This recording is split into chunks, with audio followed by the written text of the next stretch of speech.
नमस्कार बंधुरा केमन आছেন প্রবাসিনী বাঙালির চ্যানেলে সকলকে স্বাগতম। आज আমি আবার একটা নতুন রেসিপি নিয়ে চলে এসেছি। आज আমি বানিয়ে দেখাবো সয়াবিনের একটা রেসিপি। এটা বানাবো তার জন্য এখানে আমি জলটাকে কুসুম কুসুম করে গরম করে নিয়েছি।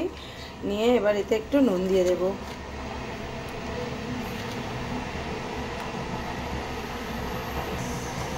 নুনটা দিয়ে জলটাকে একটু গলিয়ে নিলাম।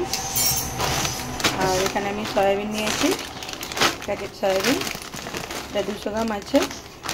আমি পুরোটা করব না, কিছুটা বাকি রাখবো। 100 থেকে 150 গ্রামের মতো করব। এখানে আমি সয়াবিনগুলো ভিজিয়ে দিয়েছি জলের মধ্যে।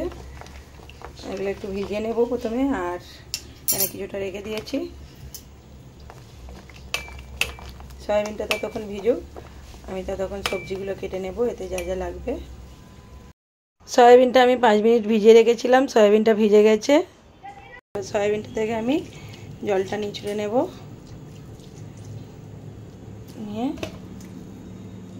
একদম শুকনো করে জলটাকে এ করে নেব। ডিম নিচ্ছি,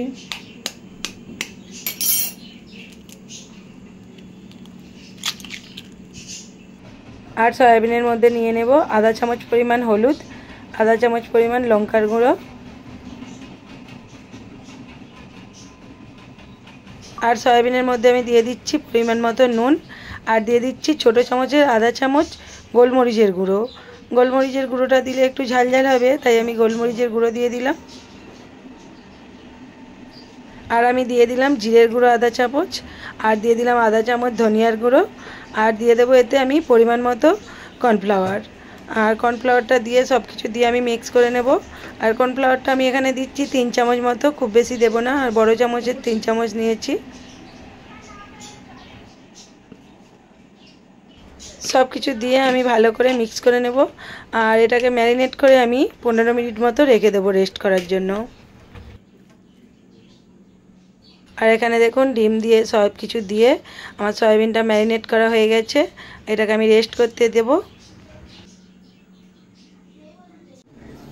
সয়াবিনটা বানানোর জন্য যেসব মশলা লাগবে আমি এখানে তৈরি করে নেব। আর এখানে আমি একটা মাঝারি সাইজের টমেটো দিয়েছি, 2টো কাঁচা লঙ্কা, আর দিয়েছি কিছুটা পরিমাণ কাজু, আর দিয়ে দিচ্ছি কিছুটা পরিমাণ আদা। সব কিছু আমি ভালো করে পেস্ট করে নেব। আর এখানে কাজুর পরিবর্তে পোস্তও দেওয়া যায়, আর চার মগজও দেওয়া যায়। এটাকে আমি এবার মশলাটাকে পেস্ট করে নেব। আর এখানে নিয়েছি আমি কিছুটা পরিমাণ রসুন, আর একটা নিয়েছি বড় সাইজের পেঁয়াজ। পেঁয়াজটাকে আমি এই মেশিনে করে ছোট ছোট করে কেটে নেব। আর রসুনটাকে আমি নোড়াই করে থেতো করে নেব। এখানে রসুন পেঁয়াজ সব কিছুই আমার রেডি হয়ে গেছে, আর মশলাটাও রেডি হয়ে গেছে, পেস্ট করে নিয়েছি।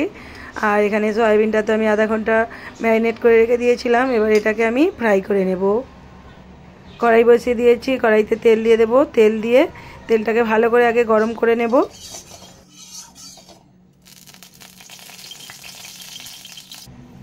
কড়াই তো গরম হয়ে গেছে, এবার আমি ওর মধ্যে সয়াবিনগুলো দিয়ে দেবো। আর সব একবারে দেব না, অল্প কিছুটা দেব, দিয়ে ভালো করে ভেজে নেব। গ্যাসটা আমি মিডিয়াম টু হাইতে রেখেছি, রেখে সয়াবিনগুলো ভেজে নিচ্ছি। আর এরকমভাবে সয়াবিনটা ভাজা করলে এই ভাজাটাও খেতে খুব ভালো লাগে। আমার বাড়িতে তো সবাই পছন্দ করে এরকমভাবে ভাজা করে দিলেও। এটা তো পকোড়ার মতো হয়ে যায়, আর খেতে খুব ভালো লাগে।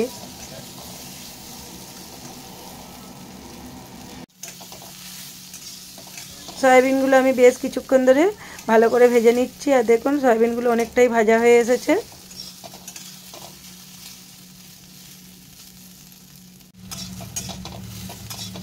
সয়াবিনগুলো তো ভাজা হয়ে এসেছে, এগুলোকে আমি তুলে নেব।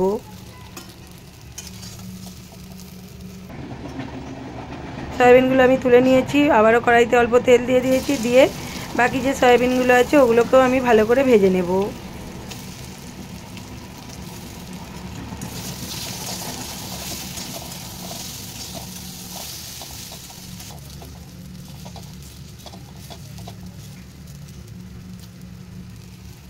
বাকি সয়াবিনগুলোও আমার ভাজা হয়ে গেছে। কড়াই থেকে সয়াবিনগুলো তুলে নেব।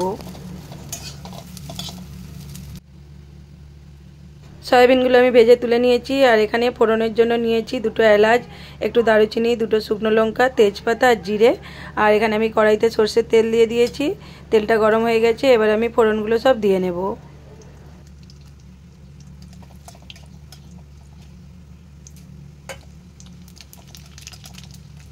ফোড়নটা আমার সুন্দর করে ভাজা হয়ে গেছে। এবার পেঁয়াজটা আমি তুলে দিলাম, দিয়ে পেঁয়াজটাকেও ভালো করে ভেজে নেব।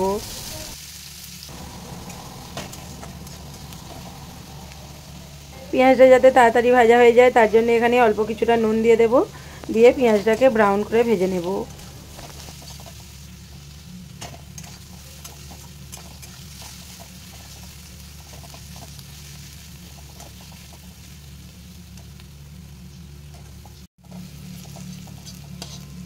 পেঁয়াজটা তো ব্রাউন করে ভাজা হয়ে গেছে। এবার আমি এর মধ্যে রসুনটা দিয়ে দেব। রসুনটা দিয়ে খুব ভালো করে ভেজে নেব যতক্ষণ না রসুনের কাঁচা গন্ধটা যাচ্ছে।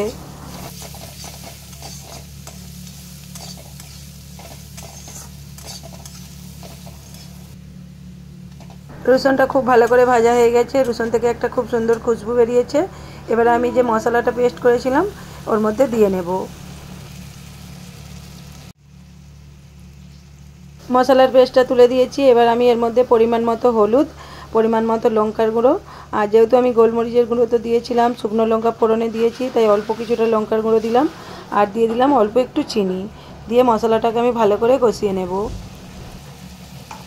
মশলার ডাব্বাটা ধুয়ে আমি জলটা দিয়ে দিলাম, দিয়ে মশলাটাকে আমি ভালো করে কষাবো। আর এই সময় আমি গ্যাসটাকে লো টু মিডিয়ামে করে দিয়েছি।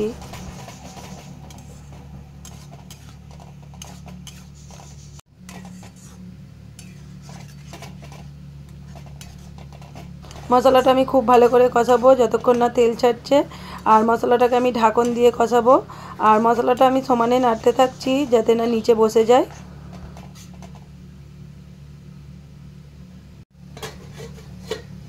মশলাটা আমি ঢাকন দিয়ে কষিয়ে নিচ্ছি। আর ঢাকন দিয়ে কষিয়ে নিলে মশলাটা খুব সুন্দর কষানো হয়ে যায়। আর দেখুন তেলও ছেড়ে দিয়েছে মশলাটা থেকে, খুব সুন্দরভাবে মশলাটা কষানো হয়ে গেছে। মশলাটা ভালো করে কষানো হয়ে গেছে। এবার আমি ভেজে রাখা সয়াবিনগুলো দিয়ে দেব, দিয়ে আমি মশলার সঙ্গে খুব ভালো করে কষিয়ে নেব। সয়াবিনটা দিয়ে গ্যাসটা সিম করে দিয়েছি। আর আমি সয়াবিনটাকে প্রায় মিনিট 10 মতো কষিয়ে নেব। আর সয়াবিনটা কষিয়ে রান্না করলে তার টেস্টটা পুরো অন্যরকমই হয়। এরকমভাবে সয়াবিন রান্না করলে যারা সয়াবিন খেতে ভালোবাসে না তারাও কিন্তু সয়াবিনটা পছন্দ করবে। আমি সয়াবিনটাকে আবার ঢাকন দিয়ে কষিয়ে নেব। আর এখন আমি কিন্তু জল ইউজ করছি না। আর সয়াবিন থেকে দেখুন খুব সুন্দর একটা তেল ছেড়েছে। আর এই সময় না খুব সুন্দর একটা খুশবুও উঠেছে।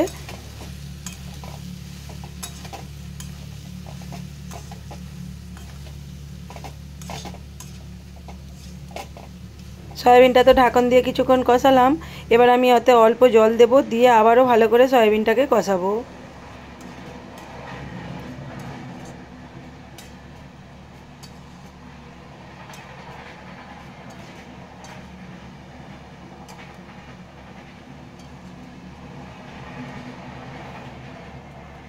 সয়াবিনটা দেখুন অনেকক্ষণ থেকে কষালাম আর খুব সুন্দরভাবে কষানো হয়ে গেছে। এবার আমি এর মধ্যে পরিমাণ মতো নুন দেব। আর নুনটা আমি সয়াবিনে আগে দিয়েও ছিলাম, খুব বেশি নুন দেবে না, অল্প একটু নুন দেব।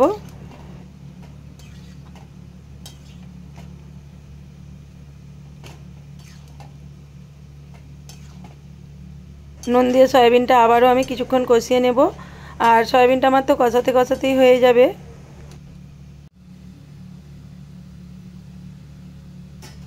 সয়াবিনটা আবারও আমি ঢাকন দিয়ে কিছুক্ষণ কষিয়ে নেব।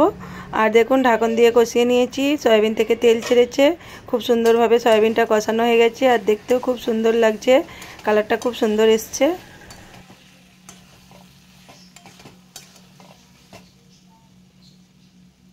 সয়াবিনটা তো ভালো মতো কষানো হয়ে গেছে। এবারে আমি অল্প কিছুটা জল দেব, দিয়ে সয়াবিনটাকে আমি 2 মিনিট ফুটিয়ে নেব।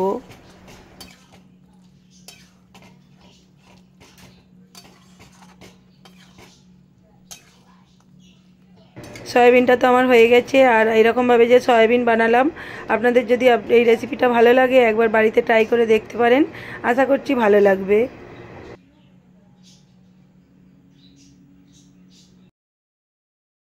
সয়াবিনটা আমার হয়ে গেছে। শেষ পর্যায়ে আমি একটু কসুরি মেথি ওর মধ্যে দিয়ে দেব।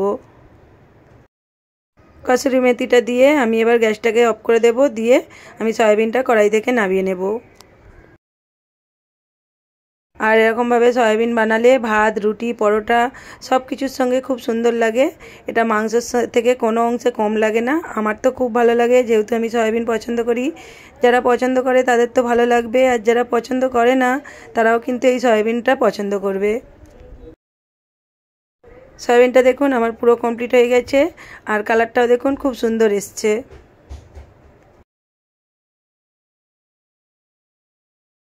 সয়াবিনটা আমার হয়ে গেছে, আমি নামিয়ে নিয়েছি।